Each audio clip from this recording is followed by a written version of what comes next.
welcome to London Film and Comic-Con! On the 8th to the 10th of July 2022, for the third time since the end times happened, Showmasters put on their flagship event at Kensington Olympia. And there's really not that much to say about the event itself. It was everything you've come to expect from these conventions, especially the summer event. We didn't make it to any talks, but all the guests that I met were lovely. Stephen Amell seemed to be a little off. I don't know if he was jet lagged or what. He just didn't seem all that talkative.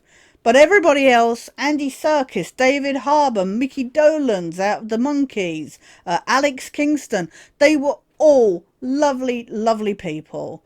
Even though they were busy, still took the time to talk. And yeah, there's actually not that much to say. It was busy on the Saturday, as usual. Friday was shockingly busy. I think the main thing I took away from this event, besides the how much of a struggle it is now, my very good friend Mulu went with me for company. I can't thank them enough for that. But their company, and they helped me out a lot as well. And if I'd been there on my own, I would have struggled so much. There was a lot of new crew members that didn't know how to help. So, like, when you would ask for stuff, they would either be distracted by doing something else or whatever. There was one bad experience where on the Sunday, I went for a photo shoot with Philip Glenister. And I was directed to go sit in the photo shoot area, to sit on a seat, and they would come collect me once Philip was there to go for the photo, and they would put me at the front of the queue. And there was somebody else there having a shoot at the time, so we waited. And it was only because Mulu said, oh, there's Philip now.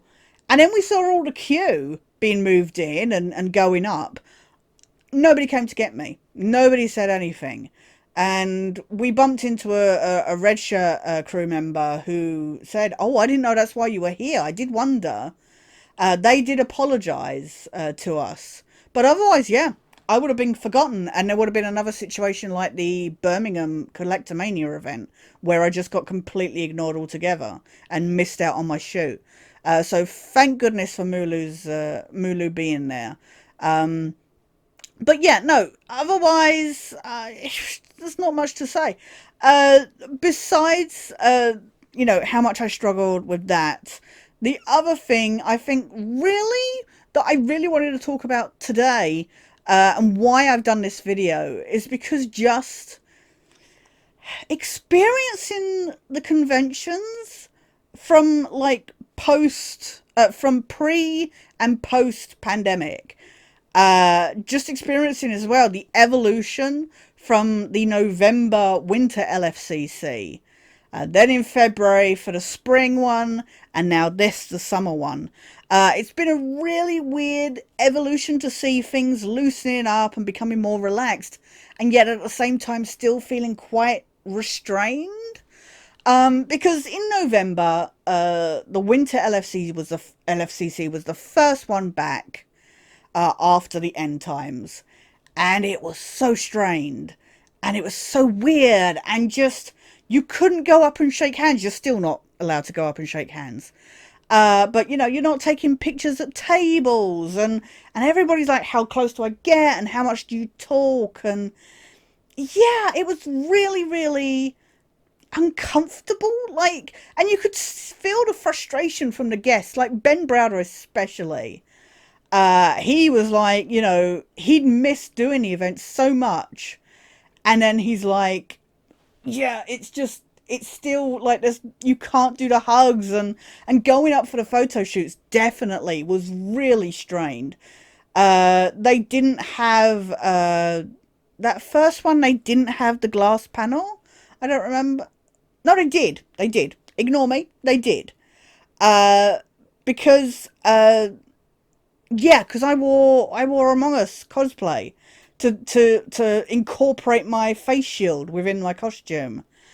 And yeah, it was really like, so you had and there seemed to be some confusion because some guests had the glass panel. They said before the event that it wouldn't be, they wouldn't have the glass shield, the perspex partition kind of thing.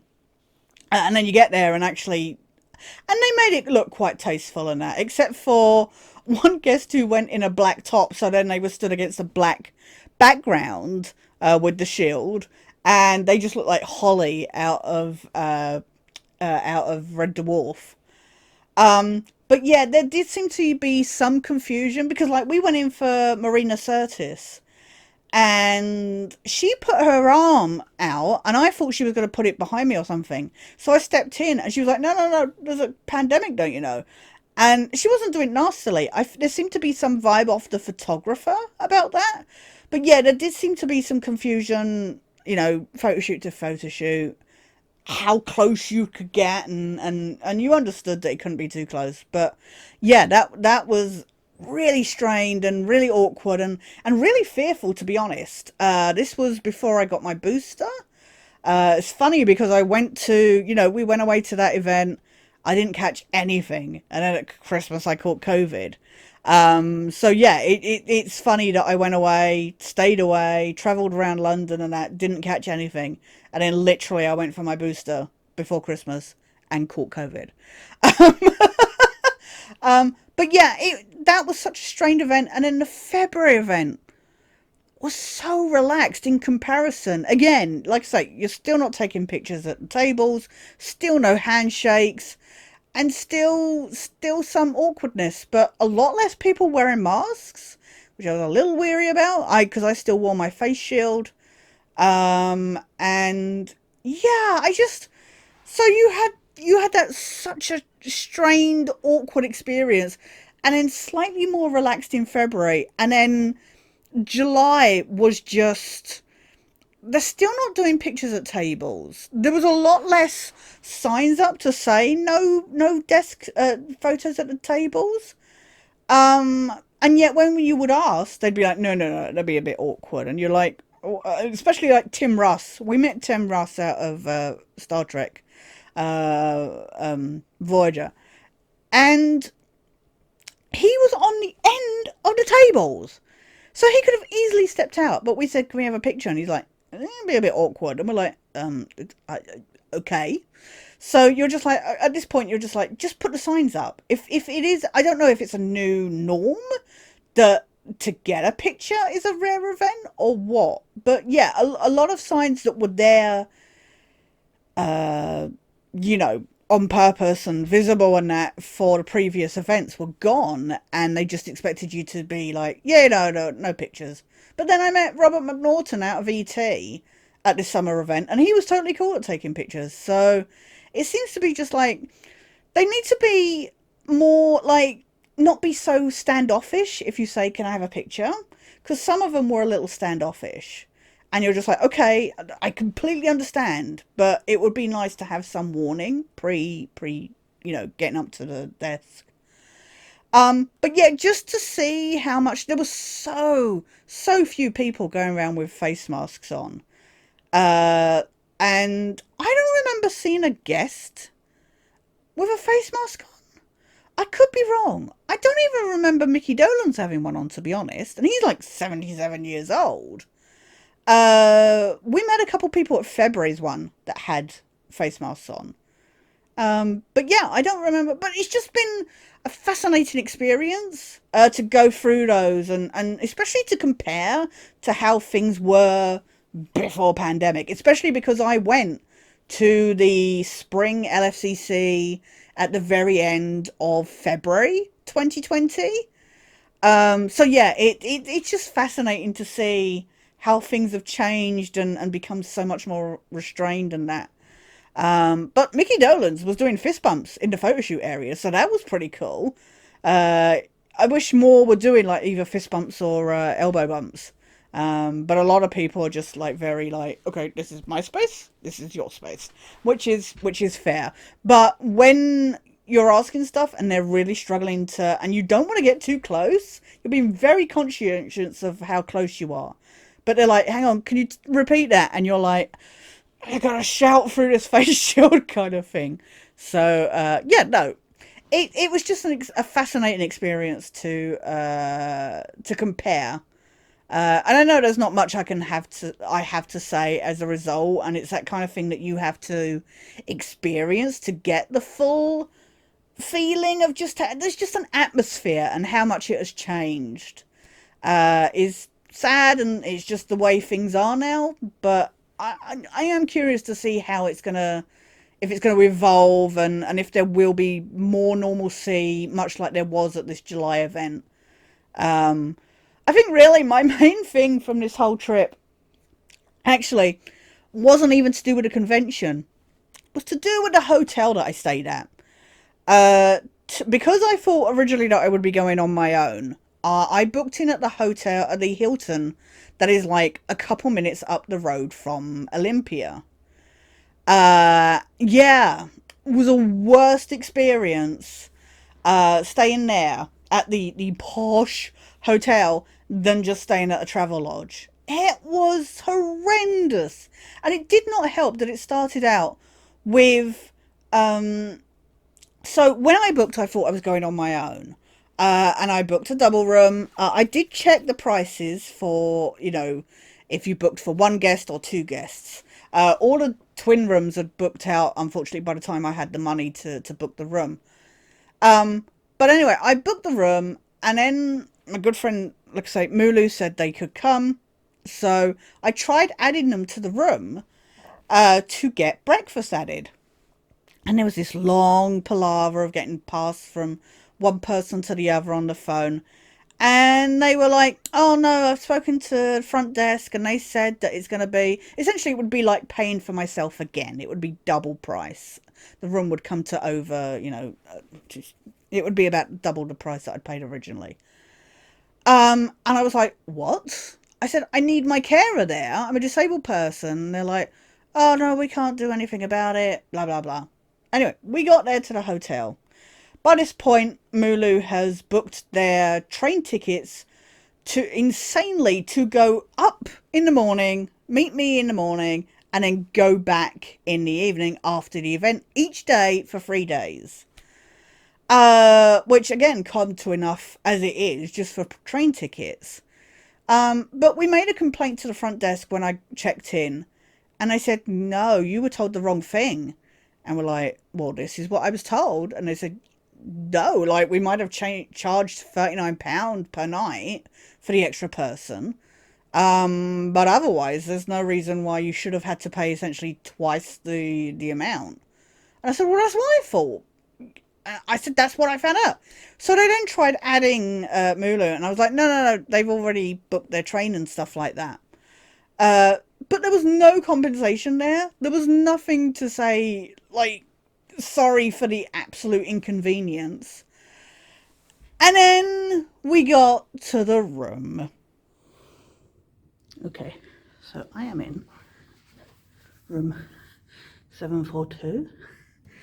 And I'm literally like the furthest point away from the lifts. So super accessible, which it is, because look, wheelchair level peephole, even though welcome to my room, there is no way a wheelchair can fit in here.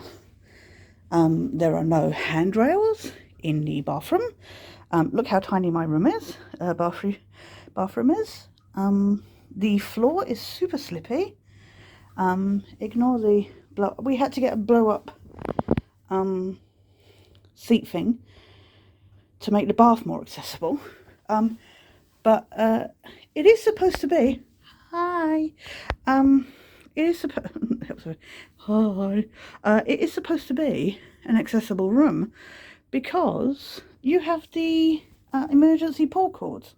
A quick funny story about, not funny story, but about the toilet, because this wouldn't be a Tash video without toilet talk. Basically, the from the time I was here, the flush kept hissing, and it kept going and going, and I went to reception, and I requested I requested a maintenance guy to come up and the guy at the counter at the front desk was like, "You have to wait a couple minutes for it to finish flushing." I was like, "Yeah, I know. This kept me up all Friday night." And he's just like, "No, no, no. You need not all night, just a few minutes." I said, "No, you don't understand. I'm saying it kept running. The water kept running in the system over and over again." So he's like, "Oh, I'll send somebody up." Nobody came at all. Now, to their credit, and the thing is nobody came at all. My friend, who is helping me at Comic-Con, but due to an issue with the hotel screwing us over completely, they weren't able to stay here with me. But they ended up fixing the flush, doing the hotel's job. Now, to the hotel's credit, they did give me a complimentary drinks voucher, a couple of them actually, which was very kind. But yeah, I think the guy that served me at the desk was just being a dick. But anyway, back to the room. They'll say it's because it's not a premium room. But yeah, we got a wardrobe and a safe that is definitely not at disabled person height. But yeah, this is my room. But my favourite thing about this room, other than, so you won't be able to tell, but this plug socket, this one, plugs don't sit in it. They fall out really easily. I'll show you actually. Right, it's not going to do it now. It falls out basically. Just trust me. And they don't work. I can't put it in now. Yeah, it doesn't work. If you plug something in it doesn't work. Which is helpful, which cuts me down on a power charging port.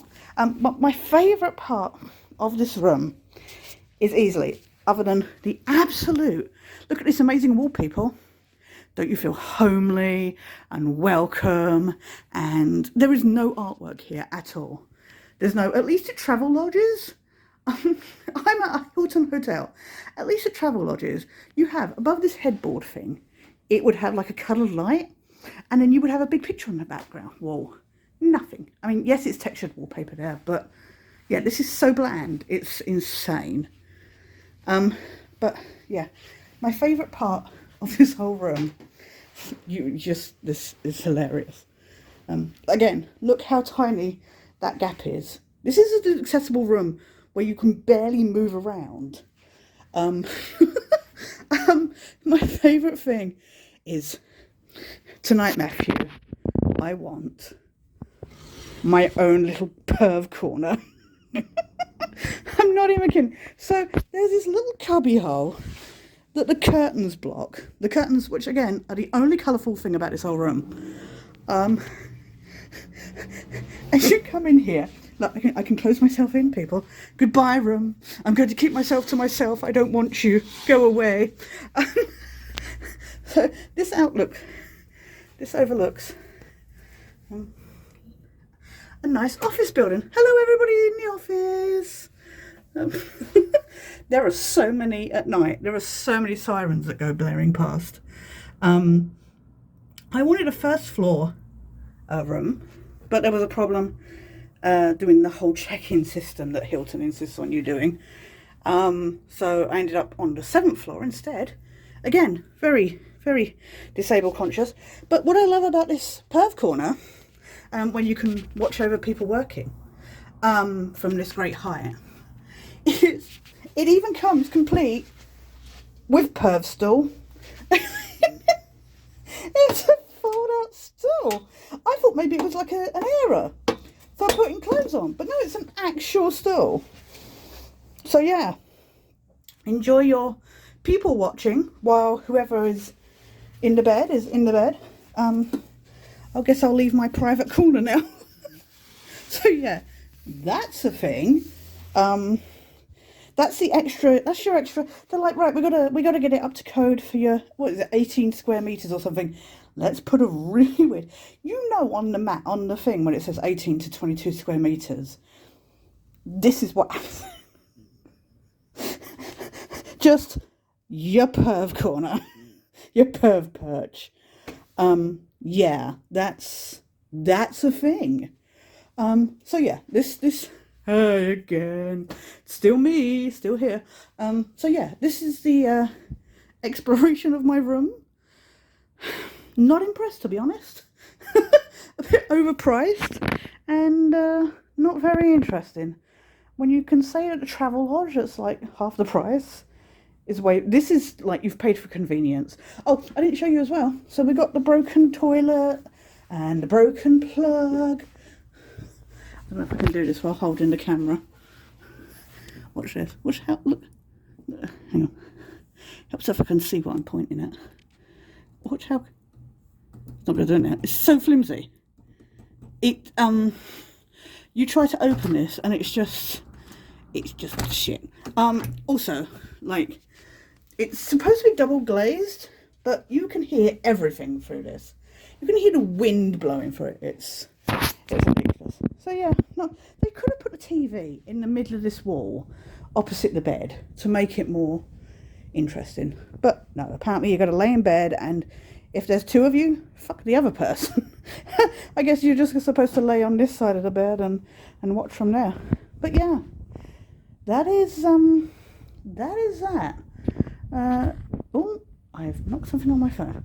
Oh, forget. So yeah, not particularly impressed, to be honest. Yeah, and a number of issues. So there you go, I guess. And not only just all that, there was then the bed, which was quite possibly, it's just as well it was just me on it. I know I'm heavy, but holy crap, you would sit on it, you would move on it, you would go to stand up from it, and it creaked so much. Just the wood sounded like it was about to snap at any point. That and the mattress was ridiculously hard. But yeah, if you were doing like any whoopee, anything remotely energetic on that bed with another person, yeah, the whole floor would hear. It was ridiculous, that bed. And I was like the furthest point away from the lift. It was supposed to be an accessible room, and I was the furthest point away. I was just like, okay. And then you get to the lift. The lift. Oh my God. Hey everybody, we are about to get on the most evil lift in this hotel. If you ever felt fat shamed, very self-conscious, this lift will make that worse. That's if it works. If I film me, then if it doesn't happen, then yeah. And now it's not turning up. I think it's all the dead bodies that are stacked on top. Absolutely. Oh, action. Might be somebody on it. Better be careful.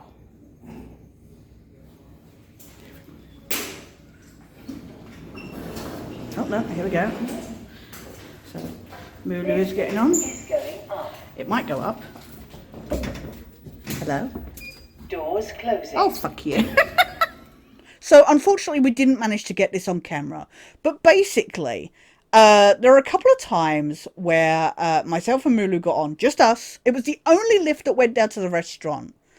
You had to, because there was like stairs up to the restaurant from the ground floor. So if you wanted to get there, you had to take this one lift. And I stepped on, and then Mulu stepped on. And this lift turned around and went, this lift is overloaded, and then wouldn't move. And we're like, are you kidding? So Mulu steps off. And it goes, going down. And you're like, are you kidding me? So Mulu would step back on and it'd be, this lift is overloaded, and not move. Now, it's not Mulu. I'm the one who's the fat one. But I can't remember the main, it was like 60 stone or 60 kilos that was the max load for this lift. And there was no way. It was supposed to be able to take 8 people.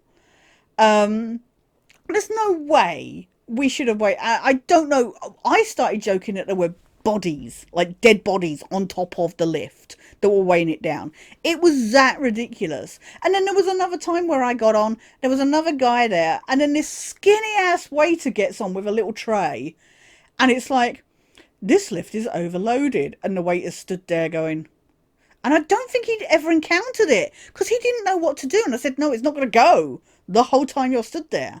So he stepped off And then it went, and he's like, I'll come up afterwards. It was ridiculous. We unfortunately couldn't get it on film. We tried. Because the one time that we actually, had the camera ready to go, it was just like, yeah, no, I'm not going to do that. I'm not going to work for the camera. But the worst was on the final day, when I was going to leave. I went back up to my room. I was on the 7th floor. And I got on this lift to go up from breakfast. And it got up to like the 5th floor. And then all of a sudden just came to a whoom, stop, like this massive whoom, big bang, and came to a stop. And I'm like shitting myself. And this lift goes, this lift is out of order. I was like, don't you dare. So then I'm struggling to look for the bell button on the panel. And all of a sudden it starts going down. And I'm like, oh, what the hell? All my nightmares were just flooding my brain. And it's like, lift going down. I'm like, okay, maybe it's a safety thing. Maybe it's going to take itself down to the ground level just as a safety, reset thing for maintenance. So I'm like, okay. And then it stops at like the 3rd floor to let somebody on. And I'm like, the hell? So I said to this guy, I said, the lift's playing up. It just literally just crashed on me, essentially. I said, and I don't know what's going on. And and I didn't know if I should get off, to be honest. And this guy's just like, because I don't think he got what I was trying to tell him. And then it went all the way down to ground floor, let this guy off, and then cancelled my floor. It seemed to really, like, the preset seemed to be for the ground floor. I was just like, what the hell? I was like, I was like, do I get out and use one of the other elevators to get up to my floor or what? I was genuinely shook. But yeah, that was just a nightmare. Like I say, I was the furthest point away from the lifts. The restaurant.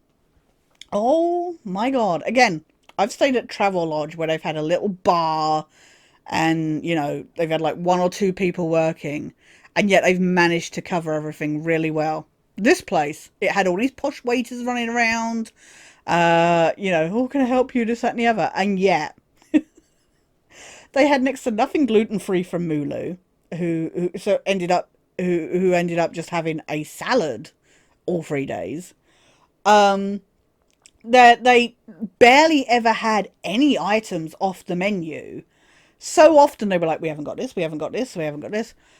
And everything was the most expensive. So, I mean, it was London. But I'm sorry, a little bottle of Coke, a little tiny one, is £4.50. You're like, what? What? But yeah, no, and just, it would take so long to get served. And you'd be like, okay, and then stuff would turn up and it would be missing stuff, and you'd be like, where's this? Oh, let me find out. Oh, we haven't got that. You didn't notice before you served us. It was so disorganized, and it blows my mind that in the summer season you would think they would be more on the ball, but it was just horrendous. So yeah, that was my experience of going away for Comic-Con. Comic-Con was its normal, joyful, it was stressful. There were a number of issues, mainly caused by Mulu having to travel up and back each day and getting back late, and there were a number of issues with their phone being lost and stuff like that. There were issues with me ending up sat alone, getting stressed, not able to see, not knowing what was going on. That brought me to tears and left me sat there really stressed out.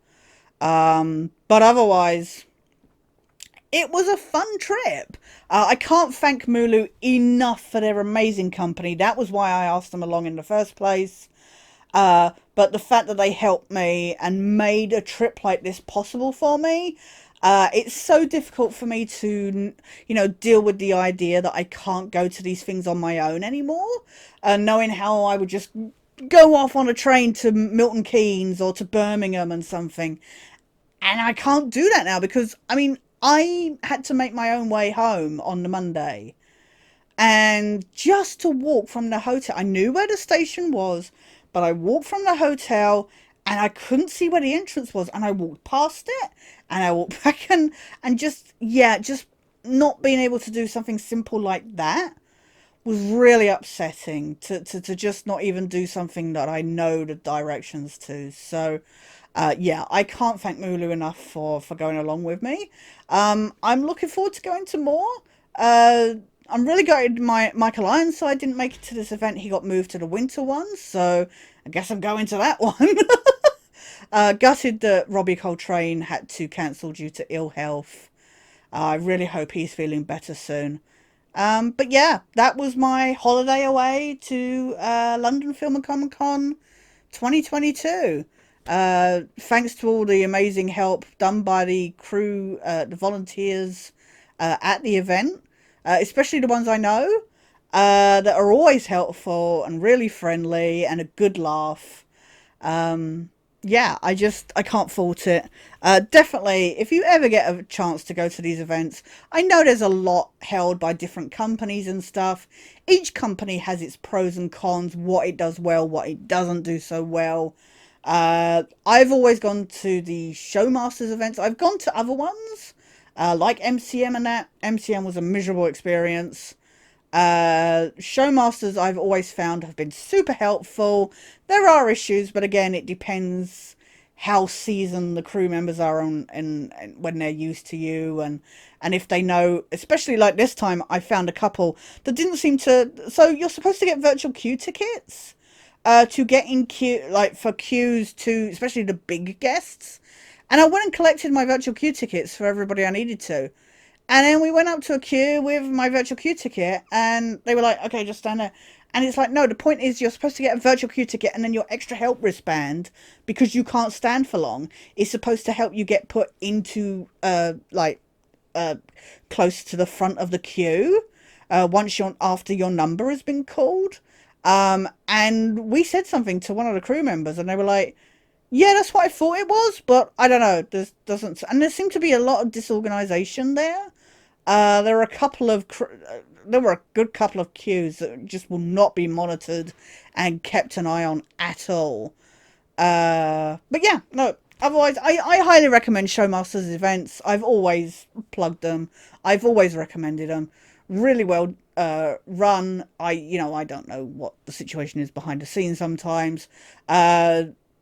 Especially after Ryan Hurst at the November event was my least, one of my least favorite people to meet. He was so rude, and I heard it was due to some issues, negotiations with his price behind the scenes, how much they were charging for autographs.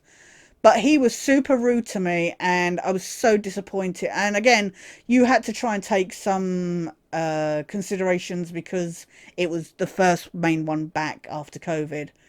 But yeah, he was super rude, and I was so gutted because I'd seen him on Talking Dead and that, and he seemed like a really down to earth guy. So yeah, that was really gutting that he was not a nice person. But yeah, I really recommend the events. I'm looking forward to going to more. And I'm sorry there wasn't much more about the actual event itself to talk about. But yeah, thanks so much for So try that again. Thanks so much for watching, guys. More videos are on the way, more X-Files stuff, more gaming, and some other projects that I've been working on in the background. They're taking a little longer due to hay fever really blinding me at the moment. But yeah, more is on the way, and yeah, thanks so much for watching. Please take care, and I'll see you somewhere down the line.